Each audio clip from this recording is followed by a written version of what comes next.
Hey, welcome back to the Disney Plus Everyday Challenge, and today we have Hocus Pocus, the 25th anniversary special Halloween bash. It's Halloween bash. This is from 2018, so it was 25 years old in 2018, 1993. Of course, 1993. I should have done that math earlier. It's an hour and 26 minutes long, and it takes place where else? In a cemetery. Okay, we do things a little bit differently here in LA as compared to most parts of the country. Our graveyards are fair game for just about anything. I've been to the Hollywood Forever Cemetery, which is pretty well situated right in Hollywood, right almost across the street. Well, actually not across the street, but next door. They share a wall with Paramount Studios. They filmed Star Trek and I Love Lucy and all these other things over the years. But this massive graveyard cemetery is full of the graves of many famous people, celebrities, and also just rich people who can afford to have themselves buried next to members of different bands or old-timey movie stars and whatnot. So what we get here is a big event, a Halloween bash celebrating the 25th anniversary of Hocus Pocus, hosted by Vanessa Hudgens.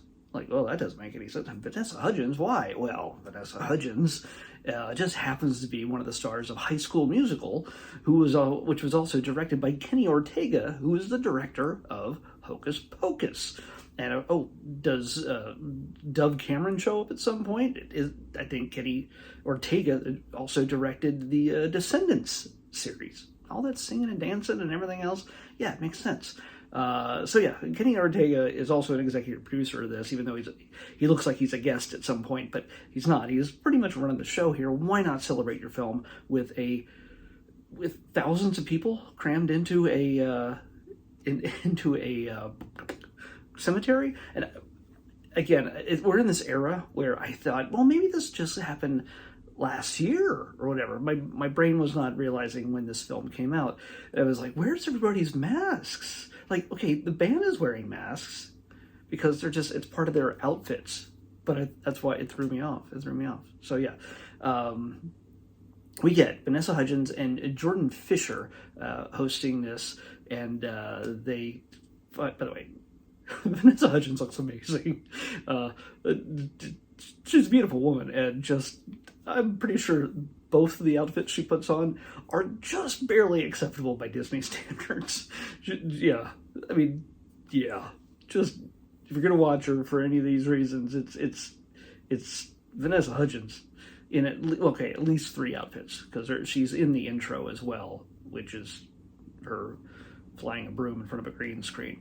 But on stage, yeah, she has 2 different wardrobe changes, and it's just, yeah, she's fantastic.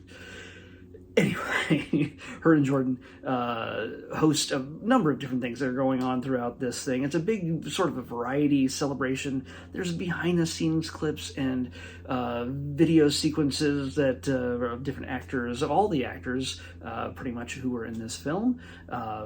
And also live appearances of certain actors of this film. The only one of the Sanderson sisters that showed up is Kathy Najimy. She showed up in person to say hi to everybody, and yeah, so the other ones were Bette Midler and Sarah Jessica Parker.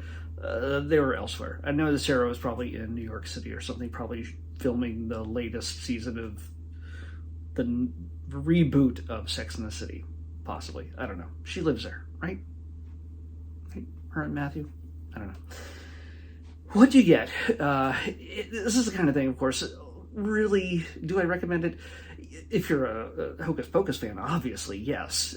But if you're not a Hocus Pocus fan and you have no comprehension of what this is all about, no, you're not going to get anything out of this. It's not really going to, this makes me want to watch it now. It's not going to do that. You'd have to watch the movie, and you'd get it. And it's actually, the fact that this popped up in my feed randomly at this time is kind of fortuitous, because they've just announced Hocus Pocus 3, because Hocus Pocus 2 is already on Disney Plus here. Hocus Pocus 3 is going to be in production soon.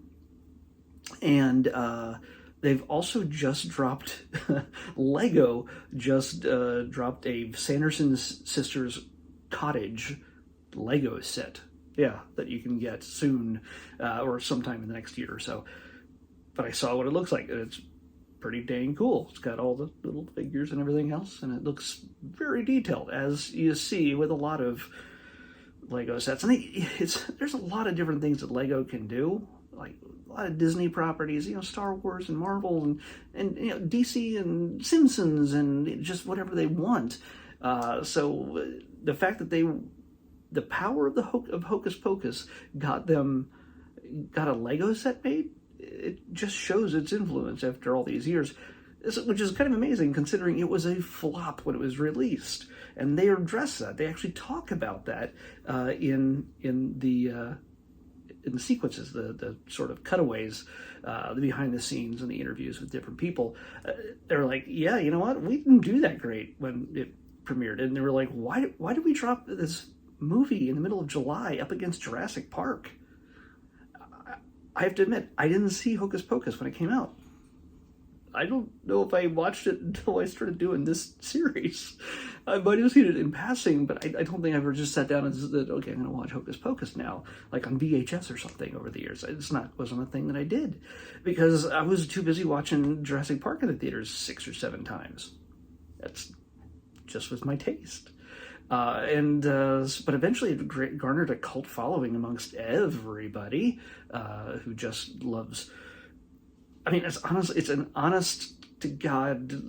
It's a bit more mature for a Disney film. It's about witches who want to eat children. It's a little bit sexy. It's a little bit. It's a little bit a lot of things that don't necessarily fall within the range of what Disney usually puts out. And they do mention that there was another name for this. It was, I can't remember what it was, but you'll have to watch it. If you're a fan, obviously, if you're a fan of Hocus Pocus and you somehow forgot that this existed, or you missed it when it probably aired on the Disney Channel or Freeform or whatever it was back in 2018, well, you know what? It's time to check it out again, or wait till Halloween. And you get musical performances. There's a costume contest that is done in 3 parts, and there are they don't do them all at once. There's a lot of contestants.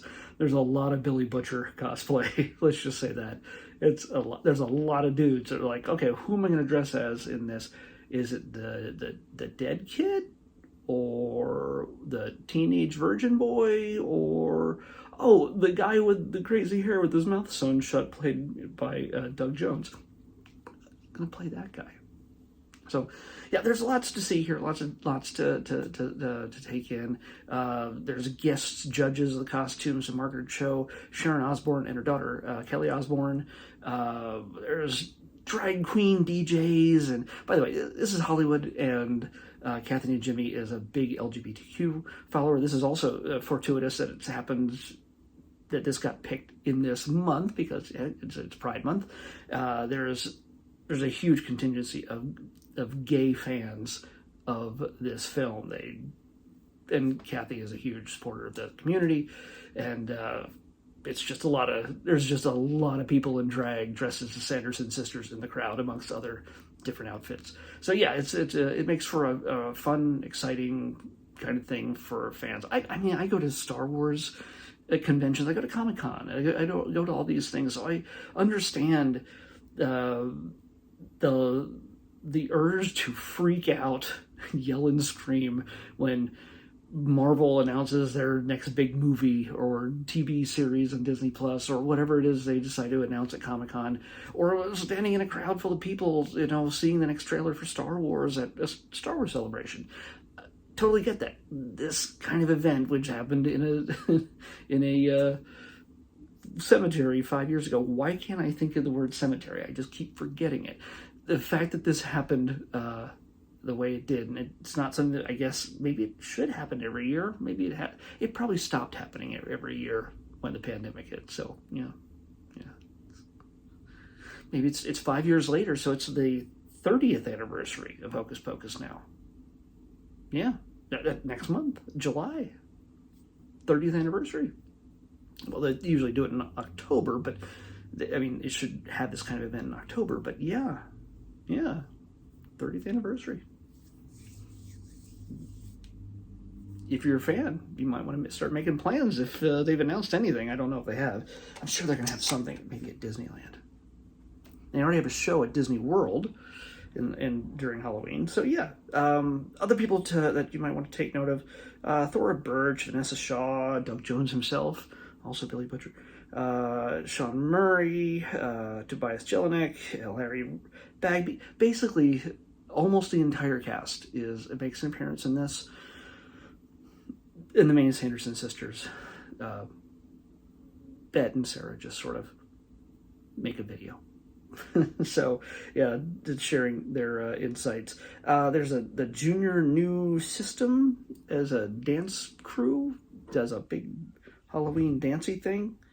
And, Sophia Carson, Dove Cameron, and Jordan Sparks do a trio, like a big blowout, singing, there's dancing, there's people flipping around in costumes, and everybody's just going nuts. It's a big finale. So, yeah, it's the kind of thing, if you're definitely a Hocus Pocus fan, if you have not seen this yet, you should be watching this. You should have watched it by now, or you can watch it now that I've told you about it.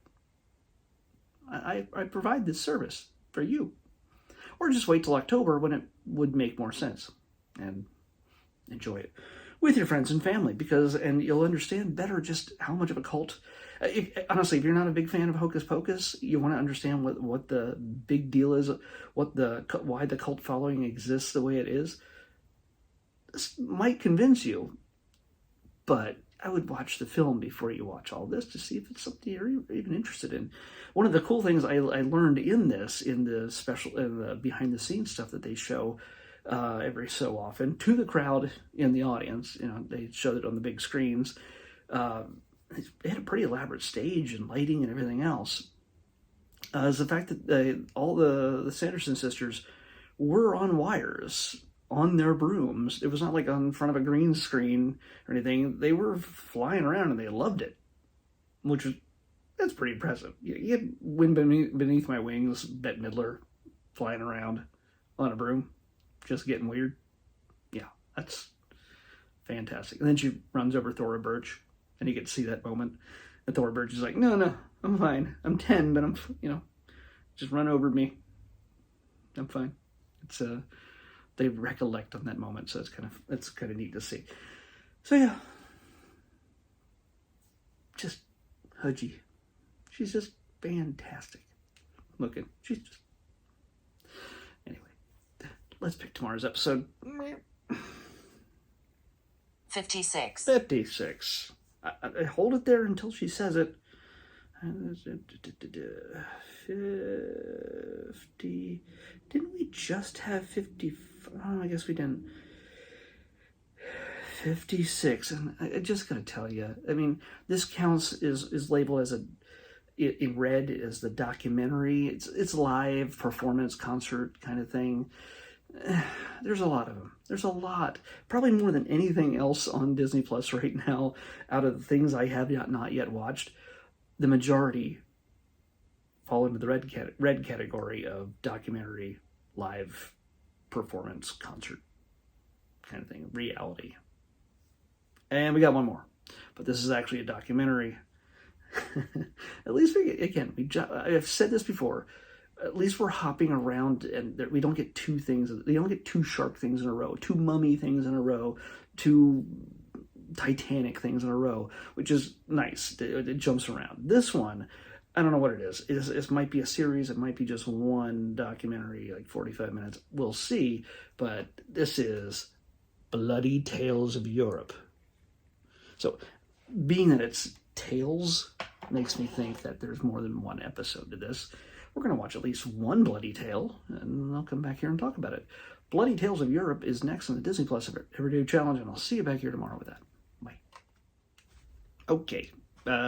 There is no Bloody Tales of Europe, more than likely from National Geographic, on Disney Plus anymore, if it ever was. I get my information from Disney, And sometimes things get added, and obviously just recently a lot of things got removed, but I didn't hear anything about Bloody Tales of Europe being removed.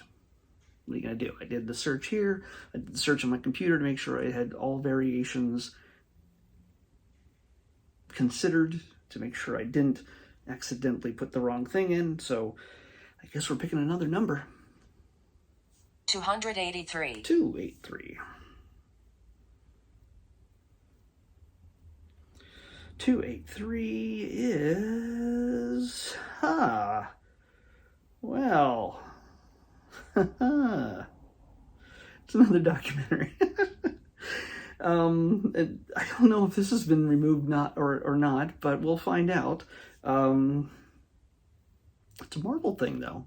Again, lots of differentiation between each of these documentaries. And we got another Marvel thing coming up in just a few days. But I'll save that for later, that I've already picked for Friday, just so you know.